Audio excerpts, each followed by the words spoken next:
Hello বন্ধুরা, আজকে আমি চলে গেছিলাম একটি ইনভিটেশানে এবং যেতেই প্রথমে প্লেট এবং জলের বোতল দিয়ে দিল।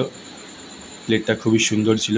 আজকের এই ইনভিটেশানের প্রত্যেকটি আইটেম আমি আজকে আপনাদের শেয়ার করব, দেখতে থাকুন।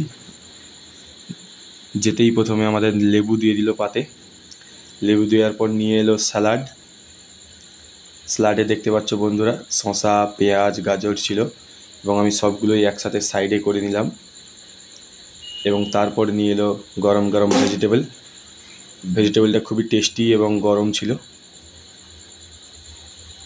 এবং তারপর নিয়ে এলো ফ্রায়েড রাইসটা খুবই সুন্দর দেখতে লাগছিল এবং গন্ধটাও ভালো উঠছিল। এবং তার সাথে চানা পনিরের সাথে ফ্রায়েড রাইসটা খেতে খুবই সুন্দর লাগছিল। এবং তারপর দিল আলু ভাজা এবং সাদা ভাতের পর শাক ছিল। শাক খাই না বলে আমি শাক নিলাম না, ডালটা নিলাম, তাই শাকটা স্কিপ করলাম। ডালের সাথে দিল আমাদের মিক্সড ভেজটা বেশি রিচ হয়নি, কিন্তু হেভি রান্না করেছে, খুব টেস্টি, বেশি ঝালও ছিল না, তাই মিক্সড ভেজের সাথে ভাতটা খুব সুন্দর লাগলো খেতে, ডাল মাখিয়ে। এবং তারপরে দিল পটল চিংড়ি তো আমি একটাও পেলাম না, তাই মনের কষ্টে আমি আলু আর পটল দিয়েই ভাতটা খেলাম।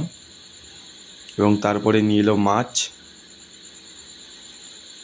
মাছের সুন্দর একটি পিস দিয়েছে আমাকে।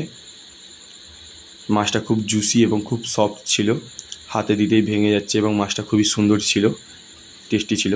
এবং আমাদের ক্যামেরাম্যান খাচ্ছিল, উনি খাওয়ায় ব্যস্ত।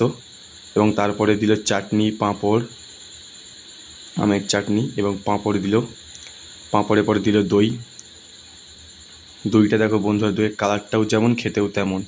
এবং সর্বশেষে মিষ্টি।